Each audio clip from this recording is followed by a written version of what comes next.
Découvrez au travers du podcast de Futura Science un concentré de science à écouter quand vous voulez, où vous voulez. Futura Science, au cœur de la science.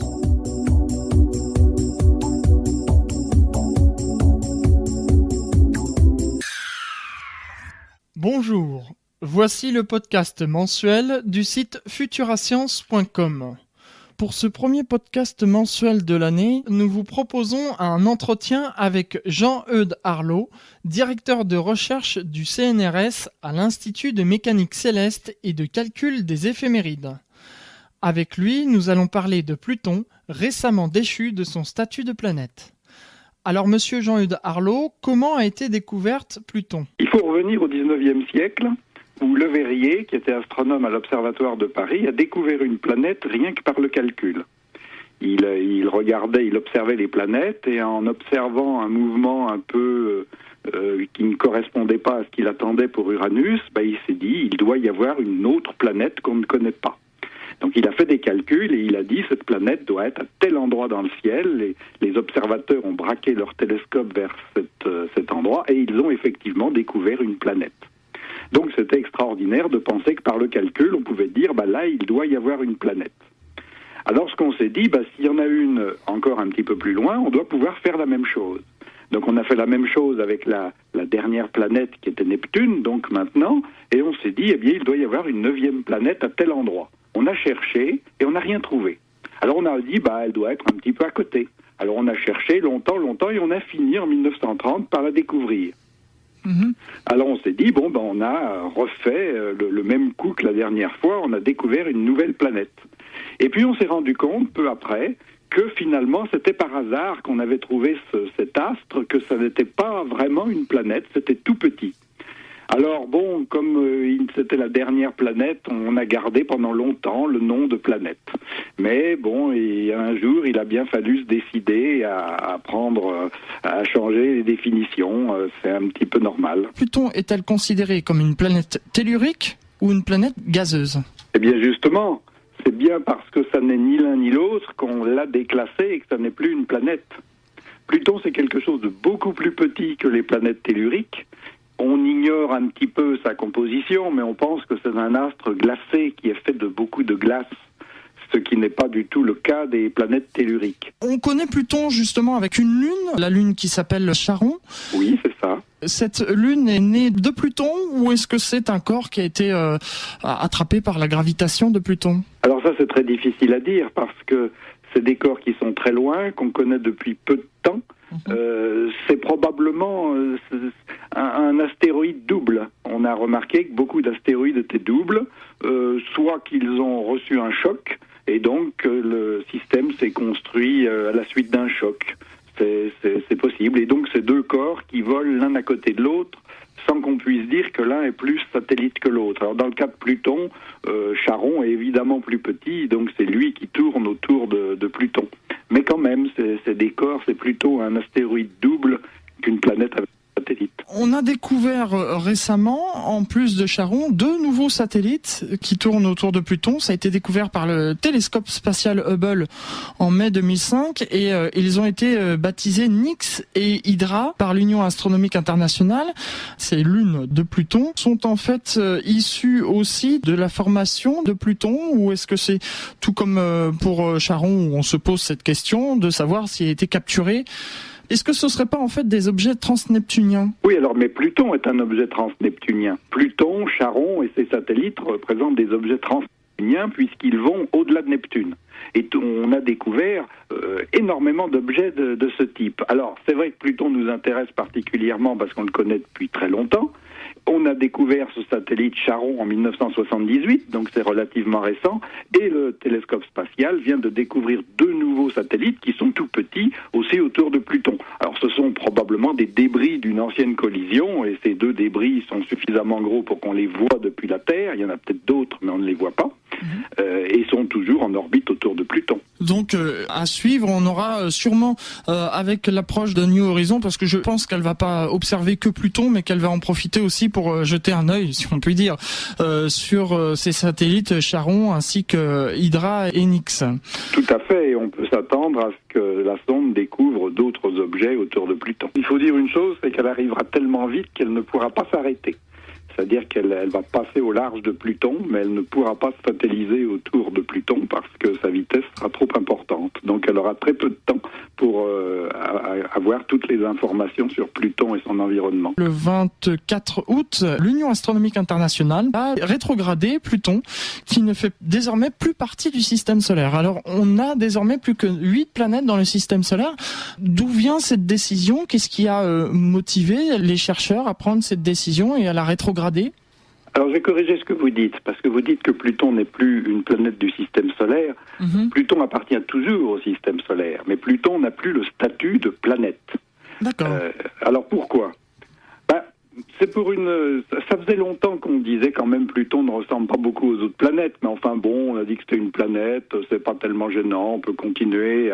Mais il y a une question qui s'est posée, c'est qu'on a découvert au-delà de Pluton d'autres astres qui étaient plus gros que Pluton. Alors, s'il existe des astres plus loin que Pluton et plus gros que Pluton, la question se pose, est-ce que ce sont aussi des planètes ? Donc, est-ce qu'il n'y a pas 9, mais 10, 11, 12 ou 13 planètes dans le système solaire ? Donc ça a été la question qui se pose depuis 2003, d'ailleurs, c'est pas récent, et il a bien fallu trancher. Alors, ces corps qui sont gros, on a remarqué qu'ils étaient quand même nombreux. Il faut dire que petit à petit, les télescopes sont de plus en plus puissants, donc on découvre de plus en plus de corps au-delà de Pluton, dont certains sont plus gros que Pluton. Alors, il y avait le choix, soit on disait c'est aussi des planètes, soit on cherchait une définition de planète, quelque chose comme quoi les planètes auraient en commun. Et en fait, on n'est pas allé vers cette définition directement. La première chose qu'on a fait, c'est qu'on a dit, après tout, les planètes, est-ce que ce ne serait pas ce qui est bien rond, bien gros et bien rond ? Et dans ces conditions, c'était la première proposition qui a été faite à l'Union astronomique internationale. On aurait eu 12 planètes, puisqu'il y avait donc Pluton, Charon, Cérès et un gros objet qui s'appelle Eris et qui est au-delà de Pluton, en plus des planètes classiques. Eh bien, cette définition n'a pas été acceptée par les astronomes parce qu'on considère qu'une planète, ça doit être quelque chose qui est achevé au niveau de sa dynamique, de son mouvement dans le système solaire. Et donc c'est pour ça que Pluton s'est retrouvé exclu, parce que Pluton ne tourne pas rond autour du Soleil. C'est surtout la raison qui l'a exclu. D'abord, elle est toute petite, elle ne ressemble pas aux autres planètes, et elle ne tourne pas rond, puisque de temps en temps, elle est même plus proche du Soleil que Neptune, et elle recoupe la trajectoire de Neptune, et de temps en temps, elle est très loin. Puisqu'on a évoqué tout à l'heure le fait que Pluton serait une boule de glace, y aurait-il une possibilité d'avoir de l'eau sous la surface glacée ? Étant donné la distance entre Pluton et le Soleil et sa petite taille, l'existence d'eau serait sous forme de glace, mais sûrement pas liquide. C'est pas sur Pluton qu'il faut trouver de l'eau liquide. Ça, c'est clair que il y a probablement de la glace sur ou sous le sol de Pluton, mais c'est tout. Ça ne va pas au-delà. Pluton est trop petit pour avoir une gravité suffisante pour réchauffer de l'eau. On a vu par exemple sur Terre, dans des endroits où, d'après nous, toute forme de vie serait impossible, on a vu à plusieurs mètres de profondeur dans la glace des êtres vivants. J'entends pas comme vous et moi, mais une certaine forme de bactéries en fait. Est-ce qu'il y aurait une possibilité de trouver de la vie sur Pluton, de trouver des bactéries à l'état primaire comme ça ? C'est très peu probable, parce qu'il aurait fallu qu'il fasse chaud un jour sur Pluton pour que la vie se développe. Disons que la vie est capable de s'adapter à des conditions extrêmes, mais pas forcément d'apparaître dans des conditions extrêmes. Or, sur Pluton, les conditions extrêmes, c'est depuis toujours. Et Pluton n'a jamais vraiment été très très chaud. Pluton serait en fait une planète naine. Oui, alors, effectivement, quand on a déclassé Pluton, on a changé aussi la classification des objets dans le système solaire. Autrefois, il y avait les planètes, les satellites, les astéroïdes et les comètes. On a changé ça.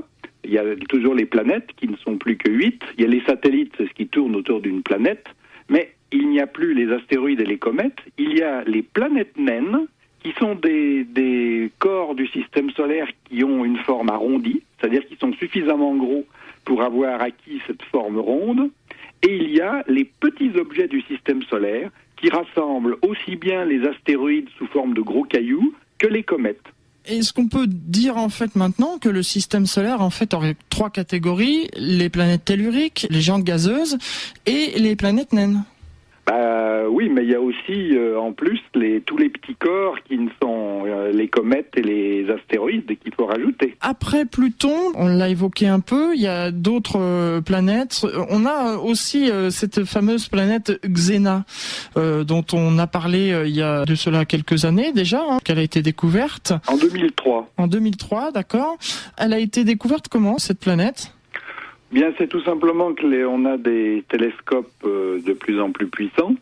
Et avec ces télescopes, eh bien, on fait une surveillance du ciel, c'est-à-dire qu'on regarde un petit peu ce qu'il peut y avoir. On pose très longtemps pour faire ressortir des objets très très faibles. Et quand il y en a un qui est très très faible et qui bouge, ça veut dire qu'il est dans le système solaire. On réussit, après l'avoir observé un certain temps, à avoir son orbite et à calculer sa distance. Et donc, ces télescopes puissants ont commencé à découvrir de plus en plus de corps au-delà de Pluton, effectivement. Alors, il y a Eris qui a été découvert en 2003 et qui est... Alors justement, on en parle beaucoup parce que Eris est plus gros que Pluton. Mais il y en a beaucoup d'autres. Dont notamment Xena. Avec Xena, c'est Eris. Quand Eris a été découvert, il a été baptisé 2003 UB313. Et on lui donne d'abord un numéro, l'année, et puis l'instant dans l'année où il a été découvert. Et après, il va falloir lui donner un nom. Alors, c'est une procédure qui est longue. Et au début, certaines personnes ont proposé Xena. Et puis finalement, ce qui a été adopté, c'est Eris. C'était le podcast mensuel du mois de janvier avec comme invité Jean-Eudes Arlot, directeur de recherche du CNRS à l'Institut de mécanique céleste et de calcul des éphémérides. Rendez-vous le mois prochain pour un nouveau podcast mensuel. D'ici là, bon surf sur Futura Science. C'était le podcast de Futura Science. Prolongez la découverte sur le www.futura-science.com. Futura Science, au cœur de la science.